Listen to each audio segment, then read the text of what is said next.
Servus, Glück auf und herzlich willkommen zu einer weiteren FC Bayern Spielanalyse. Ja, Leute, heute zum Bundesligaspiel gegen den VfL Bochum 7:0. Ich habe relativ wenig zu meckern. Ich habe eigentlich gar nichts zu meckern. Abgesehen ein paar kritische Worte Richtung Choupo-Moting und vielleicht ganz wenig kritische Worte Richtung Thomas Tuchel, aber ansonsten hat er viel richtig gemacht, so wie die Mannschaft generell. Von der ersten bis zur letzten Minute, ja, vielleicht, wenn wir wenn wir das Haar in der Suppe suchen wollen, dann von der 75. bis zur 85. haben wir so ein bisschen nicht so die Spielfreude gezeigt. Das ist dann aber auch wirklich das Haar in der Suppe suchen. Ja, wir haben alles das gesehen, was wir hier die letzten Wochen zusammen auch in den Kommentaren kritisiert haben. Wir haben Flankenwechsel gesehen, ja, wir haben auch mal eine Flanke gesehen, wir haben gute Ecken gesehen, auch vom Kimmich. Kimmich heute sowieso hat die alleinige 6 gespielt, hatten die 6er-Position endlich mal wegen 6er gespielt, ja, hat die Position gehalten, hat nicht nur Bälle quer und nach hinten geschoben, hat die Bälle verteilt, hat die Bälle auch auf Außen gelegt, hat auch einen Flankenwechsel gemacht.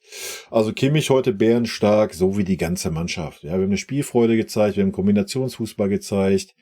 Klar muss man das jetzt überbewerten. Es war in Anführungsstrichen nur der VfL Bochum und der VfL Bochum hat den Fehler gemacht, in der ersten Halbzeit gegen uns Mann zu Mann zu spielen in unserer gegnerischen Hälfte. Das hat allein Fonsi ausgehebelt, ja, indem er sich einfach gedreht hat und dann den Raum hatte und ja, generell hatten wir viel Raum und dann kommt so ein Ergebnis zustande, ja. Und dann konnten wir endlich auch mal den Kombinationsfußball und die Spielfreude zeigen, zu der wir fähig sind. Und das haben wir heute gesehen, ja. Soll man ganz klar sagen. Ja, eine große Spielanalyse gibt es nicht. Wir haben 90 Minuten lang nach vorne gespielt, wir haben Spielfreude gezeigt, wir haben ein gutes Spiel gemacht. Ja, wo dann so die eine oder andere Auswechslung kam, haben wir ein bisschen den Hänger drin gehabt, was völlig normal ist. Aber wir haben nie irgendwie nachgelassen, nie irgendwie das nach vorne Spielen eingestellt oder haben versucht, so wie gegen Manchester United irgendwie 20 Minuten nur hinten rum zu eiern. Nein, wir haben weiter nach vorne gespielt, wir haben unsere Stärken ausgespielt, wir haben uns nicht am VfL Bochum orientiert. Ja, ich glaube, das ist ganz wichtig. Da sollten wir auch mal wieder hinkommen als FC Bayern. Wir haben heute mal einen Spielstil gesehen und den haben wir durchgezogen. Ja, und das dann auch mit einem Personal, wie ich es mir lange Zeit gewünscht habe. Ja, mit einem De Ligt in der Mannschaft. Ich weiß nicht genau, warum er rausgewechselt wurde. Hat ja irgendwie dann ein Wehwehchen gehabt, wie es aussah. Ich hoffe, es ist nichts Ernstes. Ich hoffe, es war nur deswegen. Ansonsten hat er ja gezeigt, wie wichtig er ist. Ja, er war gleich der Mann von da hinten, der auch das Spiel eröffnet hat. Auch mal mit dem hohen Ball über die erste Kette von Bochum, dahinter auf dem Leroy zum Beispiel. Hat das Tor gemacht nach der Ecke. War ansonsten auch komplett souverän. Ja, alles das, was man sich von ihm erhoffen kann und erwarten kann. Ja. Aber gut. Bevor wir da reingehen in die einzelnen Spieler, nochmal, wir haben von Anfang an, natürlich bedingt durch das frühe Tor, gar keine Frage, gezeigt, ja, hier ist ein Heimspiel, wir sind der FC Bayern, das ist der VfL Bochum und wir haben es 90 Minuten durchgezogen, das ist das Wichtige. Wir haben nicht mal das erste Spiel seit Monaten,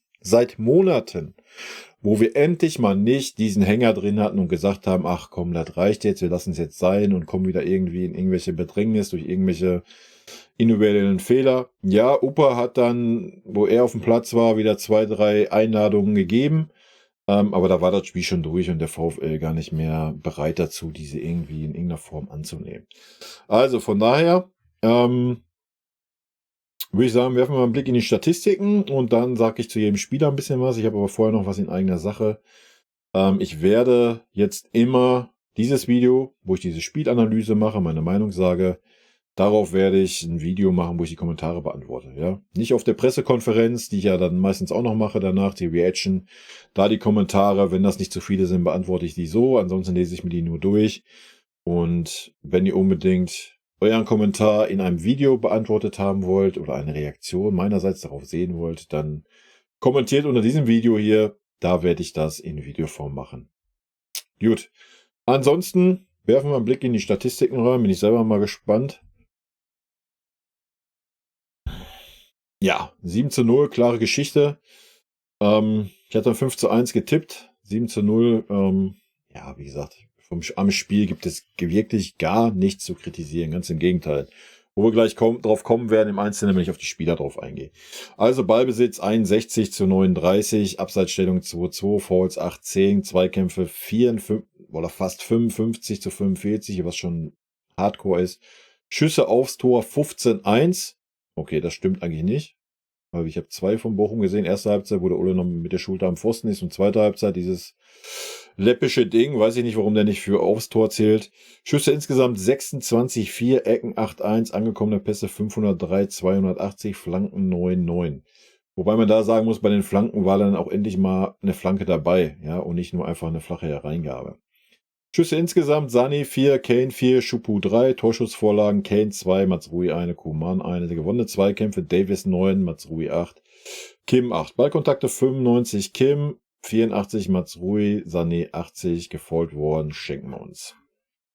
Gut, so viel mal zu den Statistiken. Wir können das ja auch hier machen, ist ja wurscht. Obwohl, komm, hier, die Ansicht ist schöner. Ne? Gehen wir es mal durch. Ulle, was soll man beim Ulle bewerten, Alter? Ulle hat, wie gesagt, den Einschuss, wo er in der ersten Halbzeit an der Schulter am Pfosten gegangen ist, und zweite Halbzeit einen Ball, den er aufpicken musste. Das war alles, was in Richtung Ulle kam. Von daher sehe ich ihn bei einer 3, hat nichts zu tun gehabt. Musste auch nicht das Spiel irgendwie aufbauen oder sonst was. Ja. De Ligt für mich eine gute 3. Ja. Kam direkt rein, war gut drin im Spiel, habe ich gerade schon gesagt.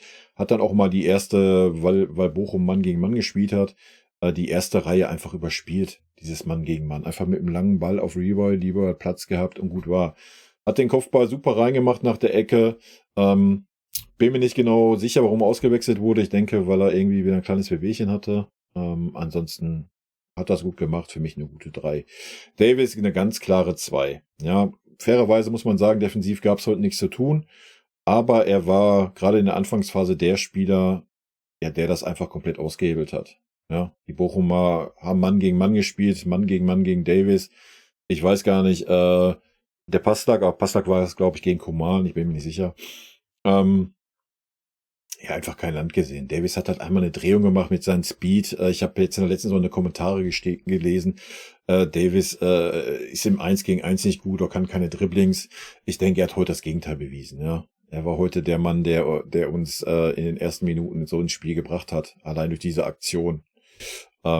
Ganz klare 2. Mazrui sehe ich bei einer 3. War defensiv stabil, offensiv hat er sich Mühe gegeben, ja. War auf jeden Fall auch das beste Spiel von ihm bisher in dieser Saison, würde ich sagen. Macht Lust auf mehr, definitiv. Ja, was schön war, er war defensiv stabil, auch wenn die Bochumer mal einen langen Ball gespielt haben oder sowas, war er zur Stelle. Klar ist Bochum jetzt nicht der Maßstab und auch nicht in diesem Spiel und so weiter. Hat mir aber im Prinzip gut gefallen. Minjay will ich genauso sehen bei einer 3.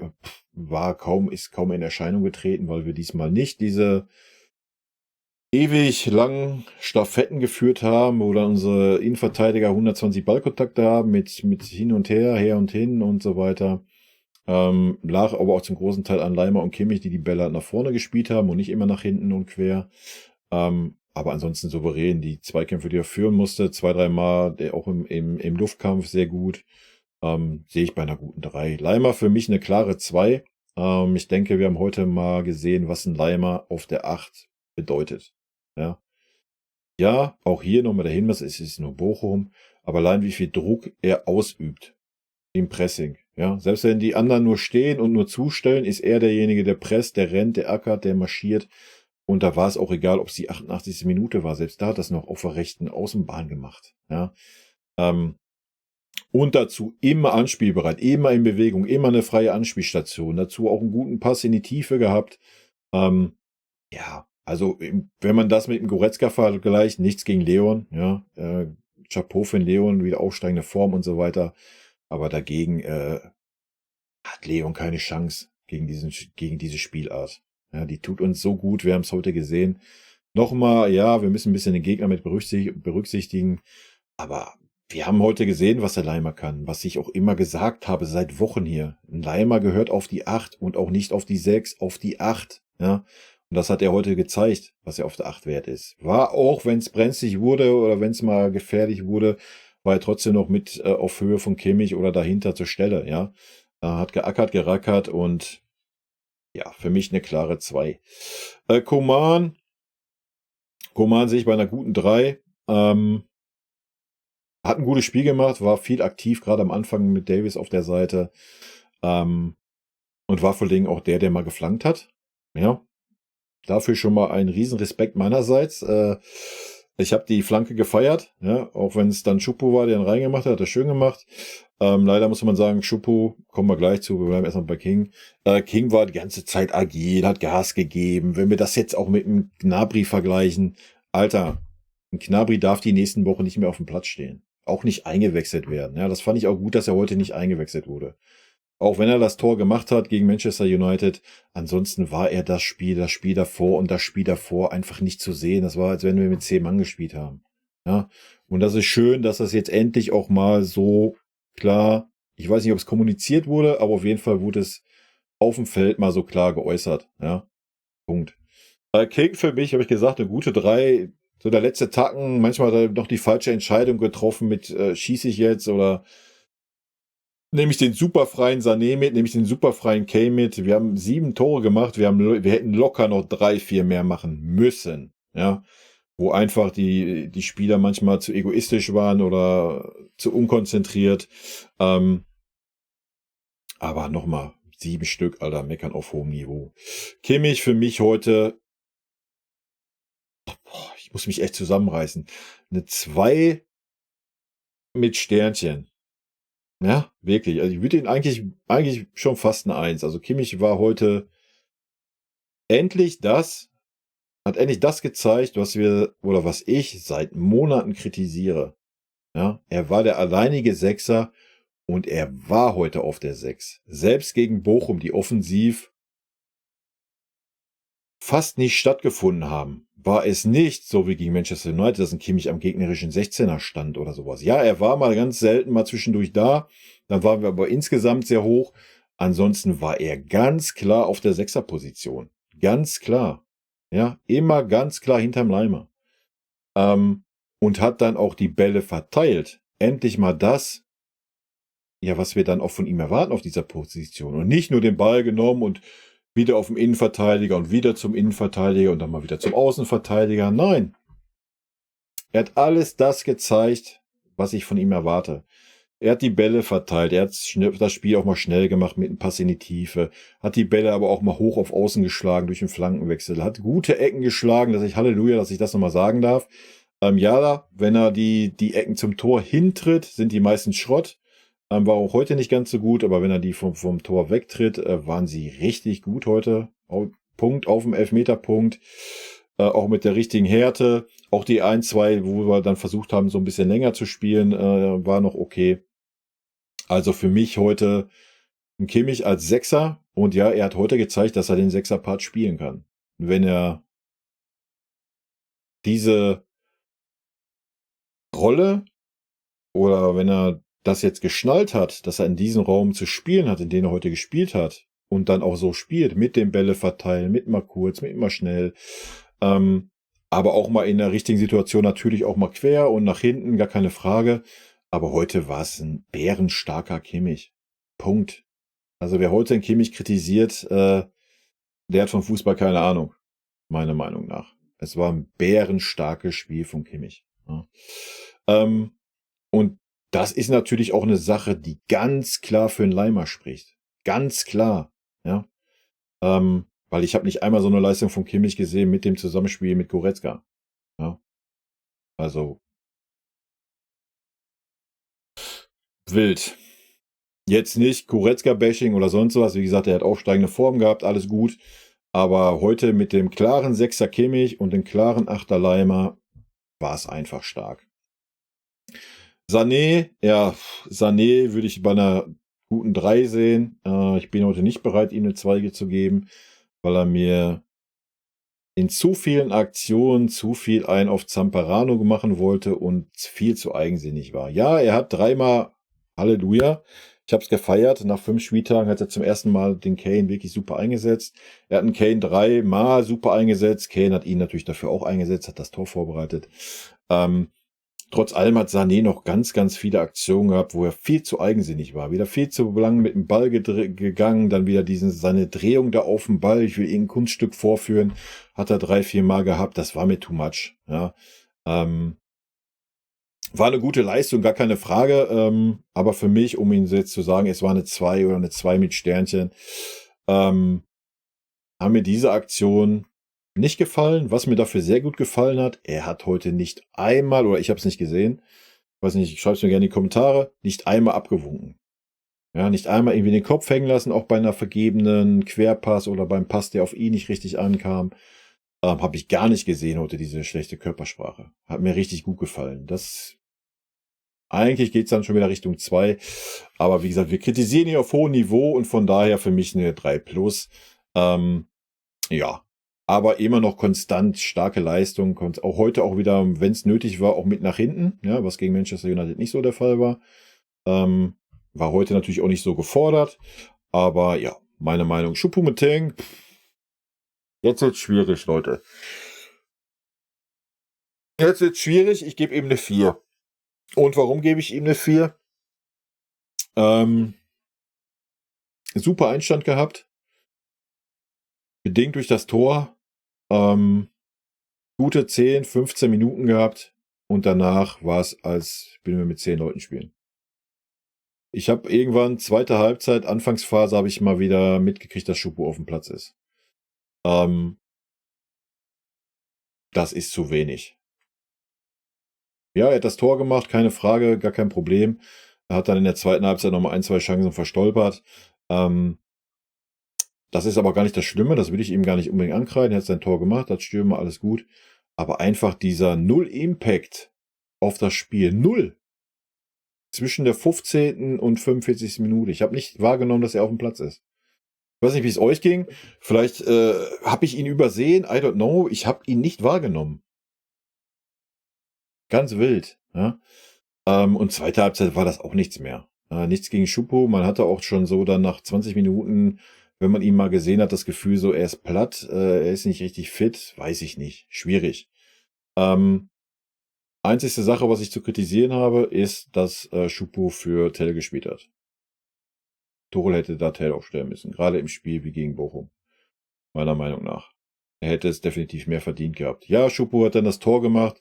Supi, wer hätte Kane da gestanden, hätte Kane ihn auch eingenickt. Wäre Tell da gewesen, hätte er ihn auch eingenickt. So, möchte ich Choupo gar nicht schlecht reden oder sowas. Wie gesagt, hat die erste Viertelstunde echt Gas gegeben, mal gut gespielt. Aber danach war es nichts mehr. Ja, von daher für mich der einzige Spieler, der heute abgefallen ist. Kane kriegt von mir eine 1 mit Sternchen. So. Nicht, weil er 3 Tore gemacht hat, was natürlich damit reinspielt. Erstmal der Elfer wieder, ja, der hält kein Torwart der Welt, Alter. Selbst wenn der Torwart weiß, dass er in die Ecke schießt, hält er den nicht. Aber allein, wo er überall war, ja, wenn ihr mal ein bisschen auf den Kane geachtet habt, allein der Pass auf den Sané, aus dem Nichts, ja, er bietet sich an als Anspielstation an der Mittellinie, spielt dann einfach so einen Ball aus dem Nichts. Ja, dann noch 2, 3 Mal vorne den Ball super in die Tiefe gespielt. Beste Szene, er war zwischen Upper, was Upper, ja, er war zwischen Upper und Minje. Dazwischen war er und hat das Spiel aufgebaut, wo der Ball dann außen angekommen ist, rechts außen auf Sané vorne, war er schon wieder im 16er. Alter, krank. Ja, und wie oft er den Spielmacher gemacht hat, gerade wo auch ein Choupo auf dem Platz war, wo Choupo dann vorne drin stand, da war ein Kane hinter ihm. Ja, er hat eher die Müller-Rolle gespielt oder noch ein bisschen tiefer, hat das Spiel aufgebaut, hat den Spielmacher gegeben. Alter, absolut, kein Vergleich. Ich möchte jetzt nicht Levi schlecht reden, kannst du halt nicht vergleichen. Levi war einfach ein Vollblutstürmer oder ist ein Vollblutstürmer. Kane ist ein Vollblutstürmer im 16 Meter Raum, aber dann noch so viel mehr. Ja, das ist wild, Alter. Was ein Spieler. Da kannst du dann, wie Mara vorhin zu mir sagte, da kann man dann schockverliebt sein. Ne? Definitiv, Alter. Also Für mich Kane bester Mann, 1 plus mit Sternchen. Danach Kimmich, zweitbester Mann, ja, zwischen 2 und 1. Also wild. Leimer auch sehr stark, aber bin sie gerade einmal durchgegangen, also muss ich jetzt nicht nochmal wiederholen. Goretzka für Kimmich dann, ja, vom Leon haben wir nicht viel gesehen. War bemüht, ja, aber das war dann auch in der Phase, wo wir ein bisschen, kam 77. Das war so unsere 10 Minuten, wo wir so ein bisschen die Gänge rausgenommen haben. Opa für De Ligt, da können wir bewerten. Wenn wir De Ligt bewerten, können wir auch Opa bewerten, weil er eine Halbzeit gespielt hat. Opa würde ich eine 3 minus geben. Opa hat wieder einen so einen katastrophalen Pass gespielt. War es einer oder waren es zwei? Er hat sich wieder durch 1, 2 Zweikämpfe super dumm in Bedrängnis gebracht. Ja, vielleicht ist das nicht so seine Art, eingewechselt zu werden, keine Ahnung. War aber der in der zweiten Halbzeit abgefallen ist. Ja, so wie Schuppo erste Halbzeit war es erst in der zweiten Halbzeit. Von da würde ich ihm mal eine 3 minus sehen. Ist jetzt zum Glück nichts raus passiert, ja. Wie gesagt, weil Bochum da gar nicht in der Lage zu war, aber wenn wir das in Verhältnis setzen, war es für mich eine 3 minus. Müller war super unauffällig. Ja. Konnte nicht mehr irgendwie groß Akzente setzen. Ja, man hat ihn gesehen, auch an der Außenlinie, wie er die Tore gefeiert hat, fand ich super gut. Was für eine Einstellung, ja, genau das, was wir auch brauchen. Nicht irgendwie motzig oder schlecht drauf oder so, sondern hat sich wirklich richtig mitgefreut. Kam dann noch rein und hat noch ein bisschen versucht, aber wie gesagt, auch er kam in der 77. in der Phase, wo wir so, ja. Vorher kam in der 65. Franz Kretzig rein. Hab mich gefreut für den Jungen, dass er mal reinkam. Hat er da noch diese riesen Chance gehabt, ja. Oder den sehr guten Schuss, der Riemann gut gehalten hat. Wäre natürlich die Krönung gewesen. Ja, und ich denke, über Mathis Tell, Alter, müssen wir nicht reden, oder? Der mit ihm zusammen reinkam und gleich wieder on fire war. Aber was war das auch bitte für eine uneigennützige Aktion und was für eine Abgewichstheit, wie Kane das Ding vorbereitet hat. Ja, er hätte auch da nochmal anziehen können und den Torschuss nehmen, hätte anziehen können, den Ball rauslegen können. Auf rechts, nein, er wusste, gleich kommt Mathis Tell da angestürmt auf links, ich verzögere ein bisschen, spiele den Ball dann raus. Und dass Tell den dann so eiskalt da reinschiebt aus der Position, musst du halt auch erstmal machen. Ne? Wirklich wild, hat mich natürlich wieder riesig gefreut für den Tell. Und ja, sonst habe ich nichts zu kritisieren heute. Es war einfach heute super Fußball, ein super schönes Spiel zum Angucken. Tut mir natürlich ein bisschen leid, dass es ausgerechnet den VfL Bochum getroffen hat, sage ich euch auch ganz ehrlich. Aber Bochum hat es in der ersten Halbzeit versaut. Ja, du kannst nicht Mann gegen den FC Bayern München spielen in der gegnerischen Hälfte. Das geht nicht. Punkt. Ja, du kannst einen Kimmich in Manndeckung nehmen. Das ist noch ein probates Mittel. Aber du kannst ansonsten nicht Mann gegen Mann spielen. Dafür haben wir viel zu viel individuelle Qualität, wo einer mal, wir haben es heute gesehen bei Fonsi, die sich durchsetzt und dann ist einfach so viel Raum da, weil es Mann gegen Mann ist. Also kannst du nicht bringen gegen den FC Bayern, meiner Meinung nach. Ansonsten, ich fand es gut, dass Gnabry heute keine Minute gekriegt hat. Warum Musiala draußen war, ich denke mal ein bisschen Belastungssteuerung nach der Verletzung im Hinblick auf das Spiel in Münster jetzt wahrscheinlich. Ja, das sind Sahne, hier kommen wir nicht drüber reden. Ansonsten Tuchel-mäßig erstmal zur Aufstellung. Ja, wenn man Taktikfuchs gesehen hat. Ich habe mit derselben Aufstellung gerechnet wie gegen Manchester United. Mich hat es riesig gefreut, dass De Ligt reingerückt ist. Ich denke, er hat auch gezeigt, warum das die richtige Wahl ist. Ja, auch wenn es nur eine Halbzeit war. Es hat mich auch gefreut, dass Mats Rui reingekommen ist und dass Leimer endlich auf der 8 spielen durfte. Durfte er noch gar nicht bei uns, glaube ich. Ich glaube auch in den Testspielen nicht. War immer so eine Doppel-8 oder wenn auf der 6 und Kimmich auf der 8. Hat es auch gerechtfertigt, wie ich fand. Ja, klar, war jetzt nicht überragend, war aber eine souveräne Leistung, auf der man aufbauen kann. Und ich finde es gut, ich denke, Tuchel wird auch gesehen haben, dass ein Leimer auf der Rechtsverteidigerposition harte Probleme hatte gegen Manchester United, defensiv, ja. Und auch gesehen heute, wie wichtig er als Achter ist. Ja, das ist kein Vergleich zum Kimmich auf der 8 oder zum Leon auf der 8, weil es einfach unterschiedliche Spielertypen sind. Ein Leon, ja, der steht im Raum, der ackert nach vorne, der ackert nach hinten, aber das ist keiner, der den Ball der so viel in Bewegung ist, sich immer wieder anbietet, der aber auch so den Ball jagt, wie es ein Leimer tut. Ja, und Kimmich ist das auch nicht, müssen wir nicht drüber reden. Aber heute hat der Kimmich gezeigt, dass er ein Sechser sein kann. Ja, klar, jetzt gegen spielstarke offensive Mannschaften sieht das alles nochmal ein bisschen anders aus, von wegen Zweikampfführung und so weiter. Aber er hat heute mal gezeigt, dass er die Disziplin hat, diese verkackte Position zu spielen und zu halten. Ja, und das auch gegen einen Gegner, wo er sicher hätte viel, viel offensiver agieren können. Ne? Da müssen wir nicht drüber reden. Und ich denke, er muss auch selber dann heute mal gesehen haben, wie auffällig er war und wie gut er war. Wie gut er das Spiel, die Bälle verteilt hat und wie gut er dann auch das Tempo des Spiels bestimmen konnte. Ich hoffe, er hat das selber mal gemerkt, ja, wenn er in diesem Raum spielt und nicht 20 Meter vor diesem Raum. Aber 20 Meter vor diesem Raum hat, müssen wir fairerweise sagen, Leimer ihm aber auch keinen Raum gelassen. Ja, er war immer da, immer anspielbereit. Ja, und das war heute der große Unterschied. Und deswegen meine Meinung nach das bessere Mittelfeldduo. Es tut mir leid für den Leon, keine Frage. Aber ja, nochmal, es war heute nur der VfL Bochum in Anführungsstrichen. Aber trotzdem haben wir gesehen, wie es funktionieren kann. Ne? Gut, zum Trainerteam. Auswechslung. Ich hätte mir gewünscht, dass ein Choupo-Moting eher ausgewechselt wird. Ja, Choupo war nichts zu sehen mehr. Wie gesagt, erste 15 Minuten, danach war Choupo. Ja, in der zweiten Halbzeit hat er dann nochmal die beiden Stolperdinger da gehabt. Ja, den Elfer da irgendwie rausgeholt, der ein bisschen unglücklich war glaube ich, auch der Choupo, ne? Ja, vielleicht tue ich ihm ein bisschen Unrecht, aber mich hat der Choupo einfach nicht überzeugt heute. Sag ich ganz ehrlich, hätte ich mir lieber den Tell gewünscht von Anfang an. Hätte der Junge sich mehr als verdient. Und wenn man dann sich dahinstellt wie der Tuchel und erzählt, ja, ich bringe ihn dann, weil er so ein guter Joker ist und weil er dann nochmal das Spiel drehen kann. Er stand 4-0 zur Halbzeit. What the fuck, Alter. Dann wechselt ihn zur Halbzeit ein für den Choupo, dann ist alles gut. Ja, dann verstehe ich das noch irgendwo. So habe ich es nicht verstanden. Aber Tell wieder komplett unbeeindruckt. Hat sein Ding gemacht, hat auch noch andere gute Aktionen gehabt, war gleich wieder on fire. Also von daher, ich denke, es wird jetzt noch mal schwieriger, an ihm vorbeizugehen. Ne? Und für den Gnabry, sagen wir es, wie es ist, sieht es aber rappel-dappel, zuppelduster aus. So, auf welcher Position willst du den Gnabry jetzt noch bringen können? Coman, bärenstark, Sané, Topform. So, dann hast du einen Tell, der reindrückt wie eine Maschine auf dieser Position. Und selbst ein Choupo-Moting ist jetzt noch vor ihm auf der Position hinter, also auf der 10, sag ich mal, oder auf der falschen 9 oder was auch immer, wie er die Position nennt, wenn Musiala und Müller nicht spielen. Ja. War natürlich heute so ein bisschen Schlag ins Gesicht für Müller, ja, dass ein Choupo auf seiner Posi gespielt hat, müssen wir natürlich auch nochmal ganz klar sagen.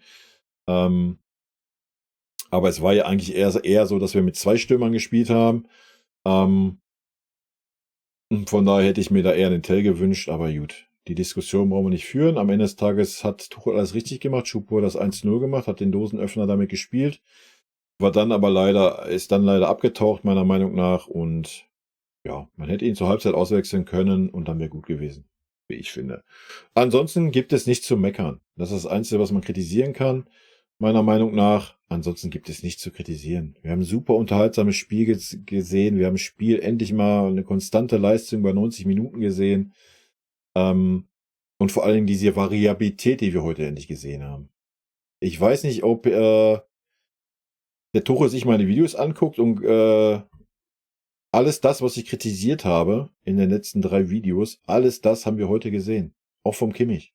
Ja, grandios, Leute. Ich bin heute rundum glücklich. Ich habe nichts zu meckern, gar nichts. In diesem Sinne, kurz und schmerzlos. Rot-weiße Grüße gehen raus. Genießt dieses tolle Spiel. Nächstes Spiel ist in Münster. Bei mir um die Ecke. Leider keine Karte gekriegt. Wild. Bin gespannt, ob ein Tell von Anfang an ran darf. Er hätte es sich auf jeden Fall verdient. Und Kane, Alter. Was ein Gott. Ja. Nicht wegen den 3 Toren, wegen seiner kompletten Spielweise heute auf dem ganzen Feld. Tschüssi.